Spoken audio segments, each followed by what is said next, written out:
A new investigation shows Shias live in terror as sectarian violence increases in Pakistan.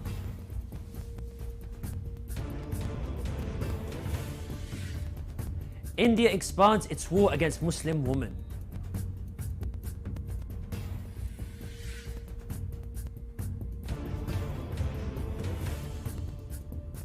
Resolution on National Hijab Day approved in Bangsamoro Parliament in the Philippines.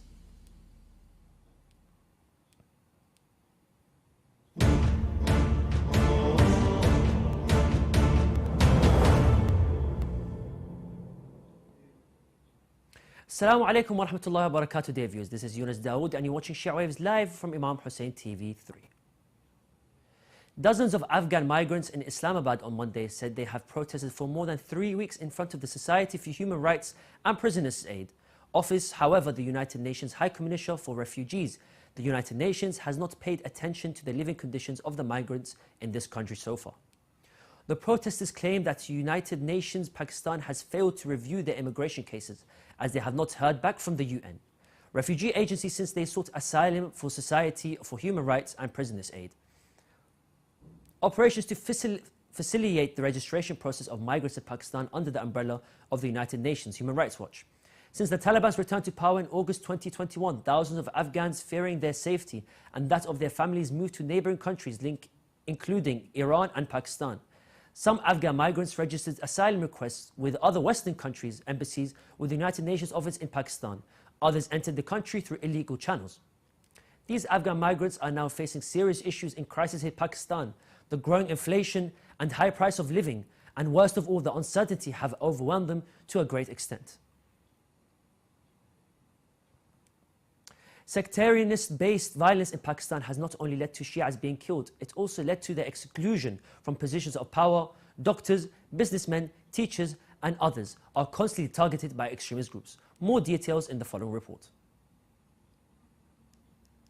In Pakistan, unarmed and helpless Shias are marching on a one-way street to annihilation, as the mercenaries who treat Shias like sitting ducks on the receiving end still remain at large and protected by the military, reported Baltimore Post Examiner, BPE. After Iran and India, Pakistan has the world's third largest Shia community, accounting for 10% of the total population. However, more than half of the Pakistani Muslims are wary of identifying with Shias as fellow believers, the report has said.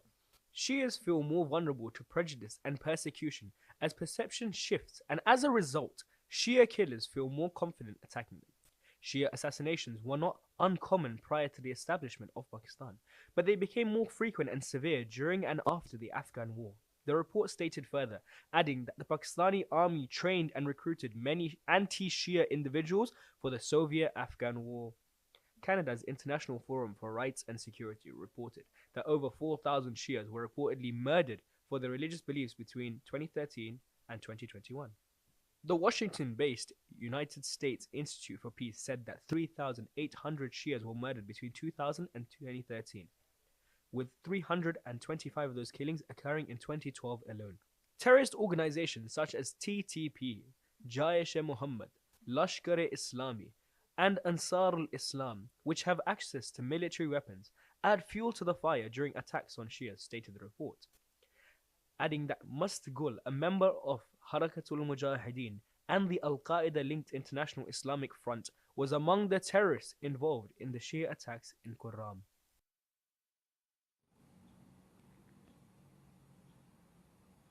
From the right to choose what to wear to the right to education and work, Indian Muslim women are at risk at losing all ongoing global debates around the right to education in Afghanistan for women, and their choice of clothing is discussed daily, whilst the future of Indian Muslim women is ignored as well daily. The leader of India's right-wing government, Prime Minister Narendra Modi, insists that he has freed Muslim women, but Muslim women, fearless and their fists raised, would disagree. Indian Muslims continue to have relatively low access to education, particularly with regards to higher education, where enrollment numbers of Muslim students have been on the decline. Muslim students also tend to rely more on government institutions than non-Muslims, with little to no government support. Students from Muslim communities will find it increasingly difficult to access education. Interestingly, the enrollment of Muslim women in higher education has been growing in proportion to that of Muslim men, but this discouraging package of legislation is set to undo these strides. compounding the disadvantageous position that Muslim women in India occupy within the matrix of their religious, gender and class identities. Let us remind our respective viewers of today's headlines.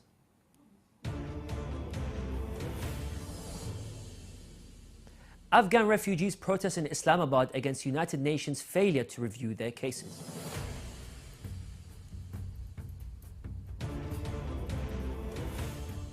A new investigation shows Shias living in terror as sectarian violence increases in Pakistan.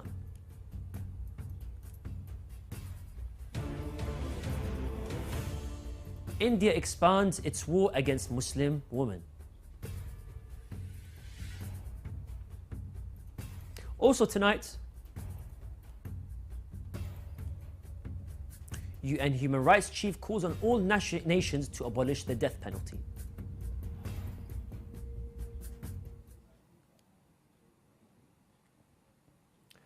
A resolution seeking to support Senator Robin Hood Padilla's Senate Bill number 12072 and his counterpart House Bill of number 5693 in the House of Representatives, which declares February the 1st of every year as National Hijab Day, which was approved by Philippines. Bangsamoro Transition Authority or Parliament, the government's official news agency, reported principally authored by the Member of Parliament, Diama Dismain Ramos, proposed resolution number 162, or resolution expressing the unvocal support of Bangsamoro Parliament to Senate Bill, both declaring the first day of February of every year as National Hijab Day and promoting an understanding of the Muslim tradition of wearing a hijab, has been passed by the BTA during its 19th plenary session.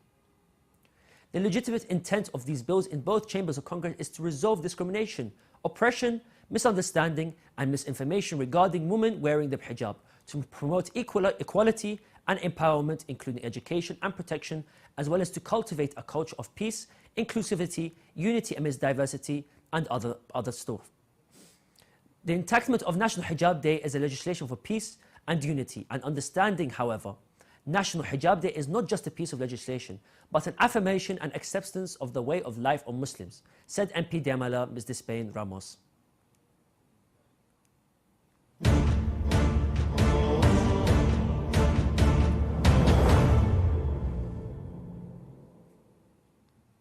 And now we'll continue with some short news. The representative of Supreme Religious Authority, His Eminence Grand Ayatollah Sayyid Sadiq al-Hussein al-Shirazi, Hujjat al-Islam wal-Muslimin Sheikh Jalal Ma'ash, expressed his happiness and joy over the blessed births of Ahl Bayt, peace be upon them. Sheikh Ma'ash participated in the inauguration of the Husseini of Abi Dharr al-Ghafari in the Lebanese capital Beirut, where he delivered his speech on this joyful occasion. In a statement received by Shia Waves agency, Sheikh Ma'ash said, "We urge the believers to continue holding Husseini ceremonies and to establish more Husseiniyat, to disseminate the teachings of Ahl Bayt, peace be upon them, and to reveal the oppression and injustice that befell upon them."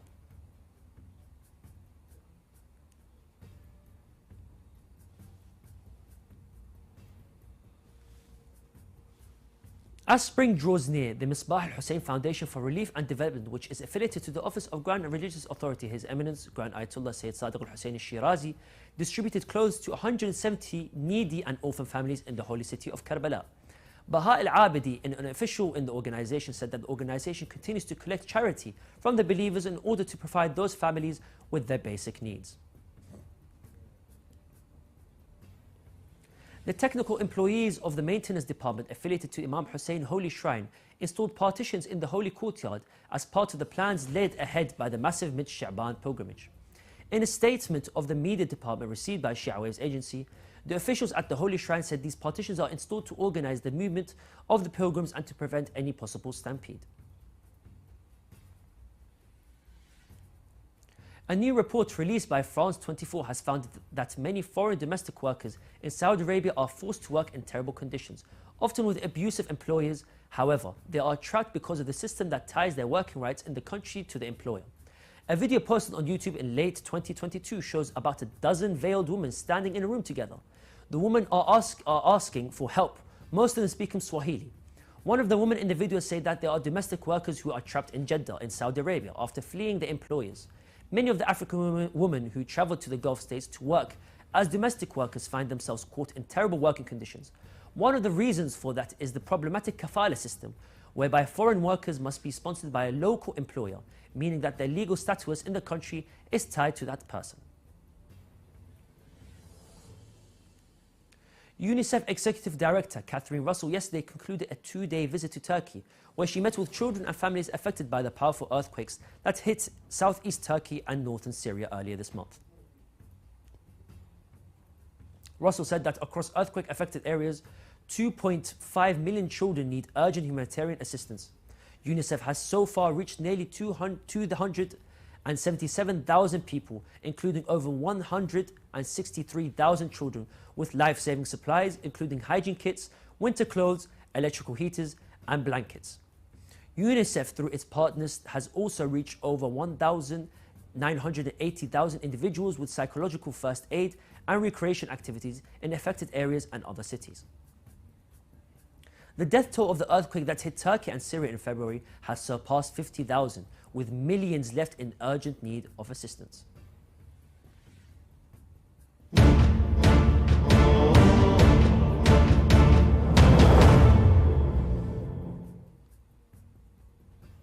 The UN High Commissioner for Human Rights on Tuesday asked all nations to work harder towards abolishing the death penalty, an ongoing practice in 79 countries. Volker Turk said this and ultimately about the United Nations Charter, promise of the highest standards of protection of all human beings, in the spirit of the Universal Declaration of Human Rights, which marks its 75th anniversary this year. Opponents to a death penalty moratorium say that the rights of victims risk being overlooked. They assert that reiteration is the best response. He said, wondering aloud where the humanity lays in revenge, are we not debasing our societies by depriving another human being of their lives? Experts in criminal justice, drawing on experience worldwide, advise that the proper response rests in controlling and preventing crimes. He said they recommended building functioning human rights-based criminal justice systems and ensure accountability for perpetrators and afford victims and survivors access to justice, redress, and dignity. The death penalty is imposed in a number of countries, including Saudi Arabia, Bahrain, and Iran, following trials that are systematically unfair with torture-tainted confessions, routinely used as evidence. Joining us live from Washington is Mustafa Akhund.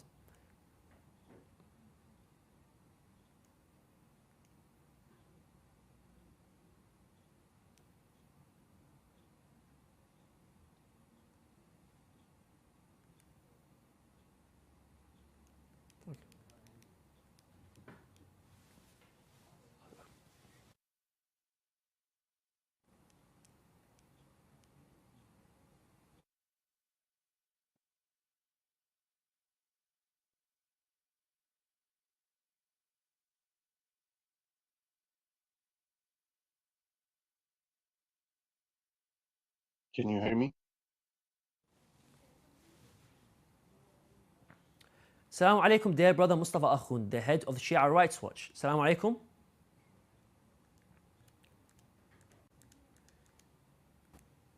The UN High Commissioner for Human Rights, Volker Turk, reiterated his call for all nations to work harder towards abolishing the death penalty. Do you think that death penalty violates the rights to life, which happens to the most basic of all human rights? Definitely. Every country agreed that the death penalty is a wrong thing to do, and Human Rights Commission emphasized that. But there is a right of living free and being safe is a fundamental right of any human being. And the United Nations agree on that. But there is the issue of countries are not respecting this law. And because there is no official commitment from the countries, and there is no way of the Human Rights Council to hold those countries accountable, is the reason we have seen many of those death penalties. No one was born criminal, and a lot of pressure from the society push the people to commit the crimes. Unfortunately, we don't have, as different countries and the United Nations, we don't have a committee to study the fact that why this crime is happening and how we can prevent those crimes to not lead to the death penalty. Another issue is that countries justify their action and push toward some religion and some cultural decision that they are making to put the death penalty. And we have seen in many countries such as Pakistan, Saudi Arabia, Bahrain, and Western countries like the United States. Even United States is not abiding with the law of the not having a death penalty, and this is a serious thing that is happening Thank you in the very world, much and there. we are following that In in this. countries where executions are carried out based on unfair trials, torture-tainted confessions, especially countries where Shia Muslims are targeted, is it not a responsibility of the international community to take measures to stop these regimes from committing further crimes? Well, the thing is that Middle Eastern countries justifying their death penalty based on their culture and religion. We have seen in Pakistan, almost 4,000 people are in the death row. We have seen in Saudi Arabia, Bahrain, Iran, and other countries, the death penalty is happening either by letting the families know or after the death penalty is happening. In many countries, the issue of death penalty is something normal. And because the judicial system is abided with the government and is following the rule of government, so we don't have a clear judicial system. The judicial system in those Middle Eastern countries is corrupted and protected by the government. That's why we've seen a lot of crime that is happening in these countries. And unfortunately, Shia are among the victims who are facing a lot of death penalty. We have seen that in Saudi Arabia, we have seen that in Bahrain, and because of the small protest, the government can punish them, those individuals, just for participating in protest or asking for their rights. And then those governments easily can push the judicial system to sentence those to the death penalty.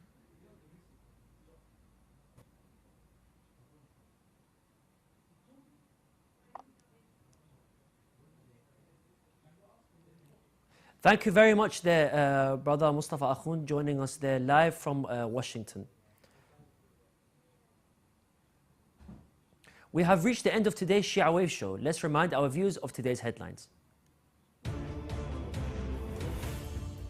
Afghan refugees protest in Islamabad against United Nations failure to review their cases.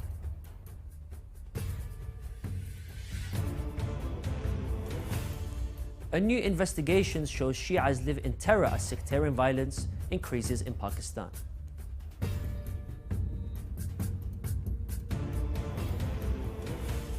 India expands its war against Muslim women.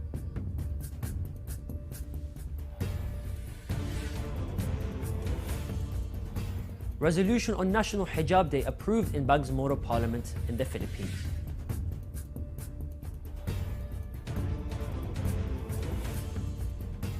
UN Human Rights Chief calls on all nationals to abolish the death penalty.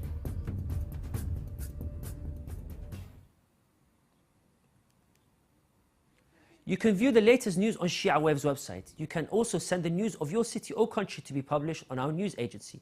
Contact us on the numbers at the bottom of the screen. This is the end of today's news. Thank you for watching, and we pray to Allah the Almighty to hasten the appearance of the Master of our time. Wassalamu alaikum wa rahmatullahi wa barakatuh.